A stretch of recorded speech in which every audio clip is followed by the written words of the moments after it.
Good morning. My name is Miles DeYoung. I'm the Chief of Police for the City of Woodland Park. With me this morning are District Attorney Dan May with the 4th Judicial District. My apologies. I have Teller County Sheriff Jason Mikesell with me, Colorado Bureau of Investigations Director John Camper, and FBI Assistant Special Agent in Charge Mike Nordwell. We're holding this morning's news conference to update you on recent developments in this case. Today we arrested Patrick Frazee on charges of first-degree murder of Kelsey Berreth, and he is currently being held in the Teller County Jail. As a reminder, Patrick Frazee is presumed innocent until proven guilty. Patrick Frazee was taken into custody this morning in Florissant, Colorado, just after 7 o'clock this morning, Mountain Standard Time, by members of the multi-jurisdictional task force, including the Teller County Sheriff's Office and the FBI. Patrick was taken to the Teller County Jail, where he'll be held. His mugshot will be sent to the media following the news conference through the media distribution list. Kelsey's daughter, Kaylee, is in protective custody and will be reunited with Kelsey's family. I cannot stress enough that this is a difficult time for Kelsey's family. They are not providing interviews, period. Please respect the family's request. This has been a methodical and time-consuming multi-state operation, with investigators working nearly around the clock to find Kelsey. While we have not found Kelsey at this time, information has been developed that is helping to narrow down our search. As you can tell from the arrest, sadly, we do not believe Kelsey is still alive. Our work is just beginning. You will be seeing a great deal of law enforcement activity in our community in the coming days and even weeks as we continue our relentless pursuit of justice for Kelsey and her family. As stated previously, this case has involved highly technical work involving cell phone records and other data that has led to today's arrest. We have also conducted multiple searches at Kelsey's home and other locations as part of this comprehensive investigation. I can tell you we understand you demand a full accounting of why this has happened, and nothing is more important to all of us than determining the circumstances surrounding Kelsey's murder and bringing Kelsey and her family justice. Kelsey's murder underscores why we work together as a law enforcement community when tragedies like this occur. We hope something like this never happens, but this is exactly why we work with our law enforcement partners to solve violent crimes within our community. The safety of our community and our citizens is the top priority for all of us standing up here. And nothing is more important than our community's well-being. I'd like to take a moment to extend my thanks to our community for your unwavering support in this difficult time. On behalf of the Woodland Park Police Department and all the investigators and staff involved in this investigation, we would like to express our deepest sympathies to the family and to the friends of Kelsey Berreth. We will continue to work closely with the 4th Judicial District, the Colorado Bureau of Investigation, the Federal Bureau of Investigation, as we continue to work to the conclusion of this investigation. I'd now like to turn things over to District Attorney Dan May for a brief statement.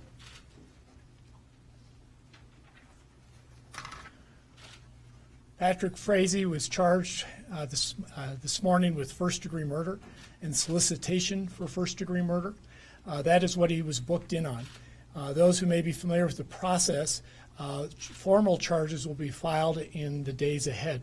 We anticipate the next procedure by the court will be an arraignment. We do not know the date of that yet. We were told earlier today it would be 1:30 this afternoon. As we drove over here, we were told it would be 10:30 this morning. As I was standing in the back, we were told it will be sometime next week. When we know that, we will pass that on to you when the court has decided when the arraignment will be. That is not a time for filing of formal charges.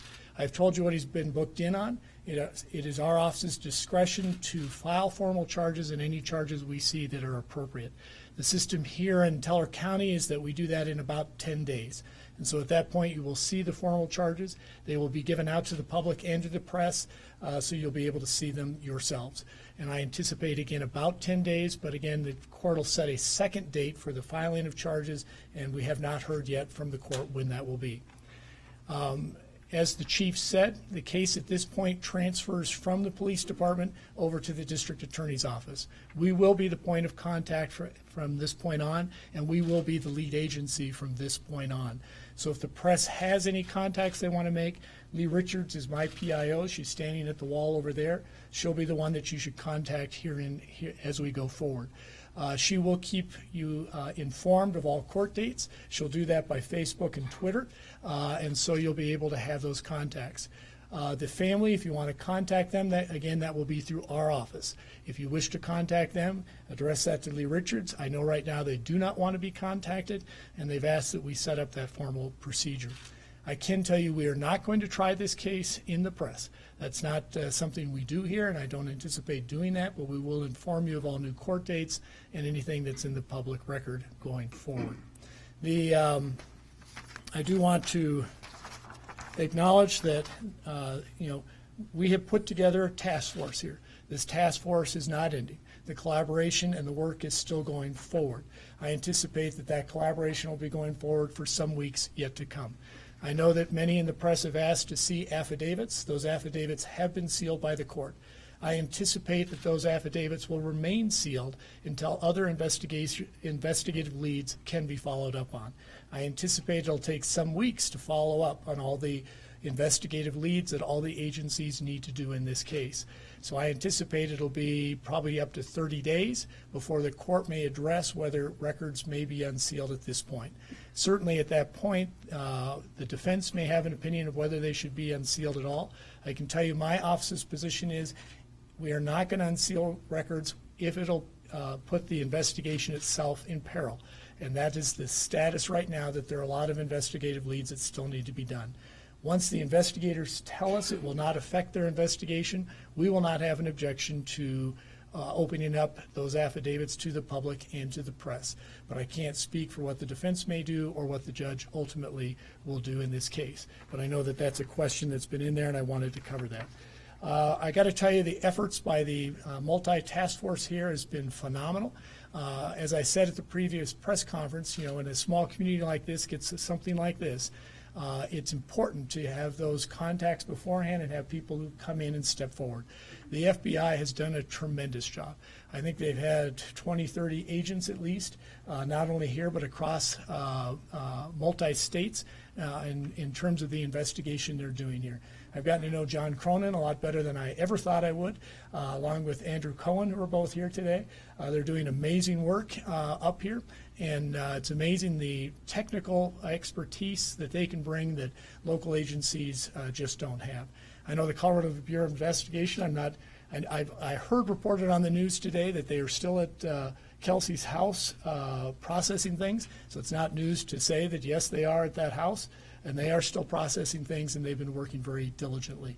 I'm going to introduce here Jason Michael with the Sheriff's Office, because Jason Michael's people were also very active in this. So it really has been a collaboration. Our office has been very involved with investigators and legal assistance throughout, certainly with the search warrants, and so it is something that really takes a task force to be able to do all this.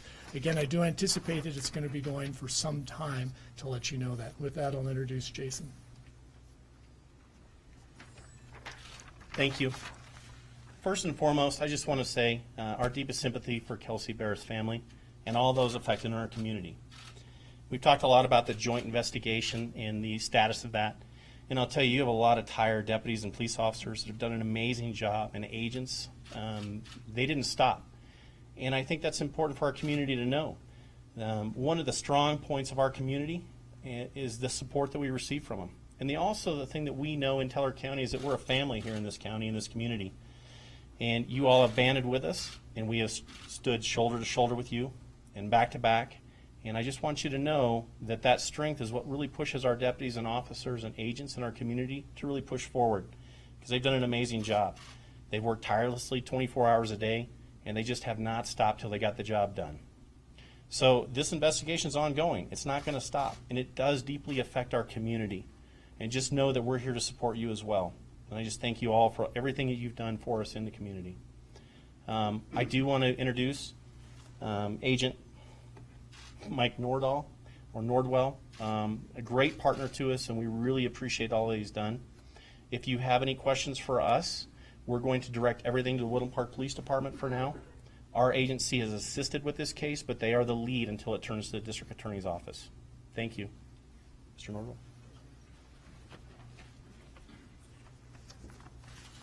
Thank you. I'm Mike Nordwall. I'm a special agent in charge, an assistant special agent in charge with our Denver division.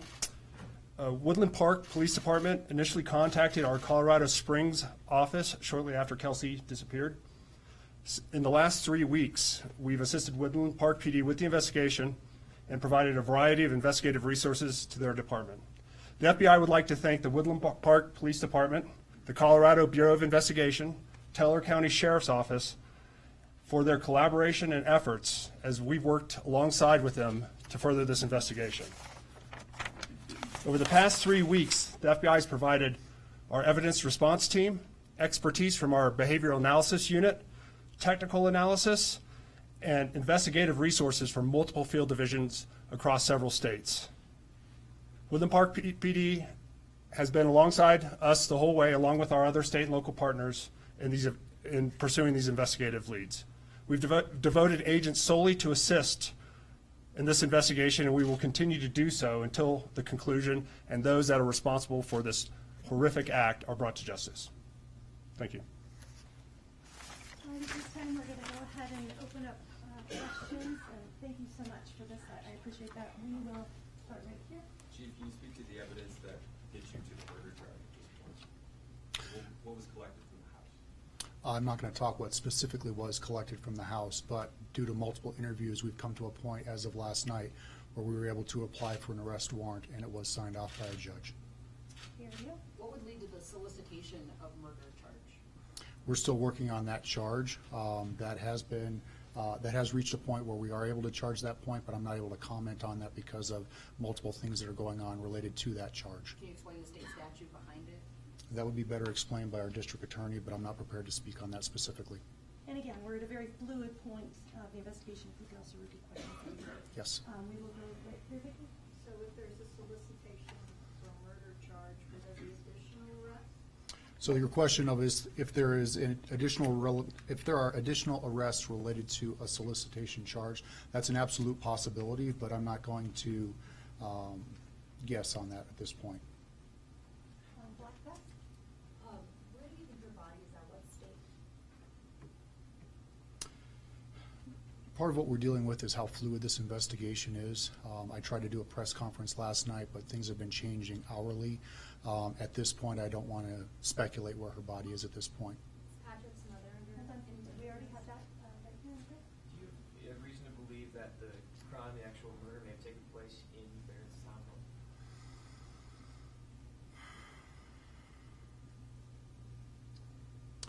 Investigators have recovered a number of items that make us suspicious that the crime did occur at Kelsey's residence. And that's why we have been coming back to her residence as we get additional information that leads us to various locations. Any leads on a possible motive, a possible affair? No leads at this time on if there's anybody else involved in Kelsey's life. At this time, is there only one arrest at this point? Thank you. Good question. At this time, there is only one arrest. I don't know if there's going to be additional arrests in our future, but at this time, I can confirm that there has been one arrest. We're going to do two more questions. We'll start with you, Clayton. This has been going on for several weeks now. What is the one thing that pushed this from investigating to an arrest?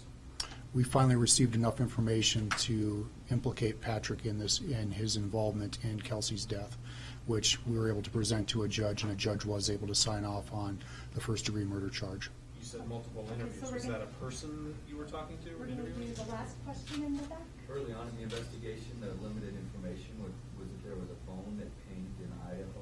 Is that still related to this case, or is there any explanation for that? Thank you for your question on Kelsey's phone. Yes, her phone did end up in Idaho, and we are still working to recover that phone. And that's about all I can comment, but that phone information was accurate. Her phone did end up in Idaho, and we are working to try to recover that. Okay, I think we're going to go ahead and conclude today. As was stated, the PIO we'll transition to Lee Richards with the 4th Judicial District, so updates will come from them. Can we have the attorney explain the solicitation statute? It is a crime to solicit somebody to commit another crime. We have a solicitation crime in our code, so it doesn't matter whether it's burglary, robbery, murder, if you're soliciting someone to help out in that crime, and you have to take a substantial step towards really completing that. So it isn't just a discussion.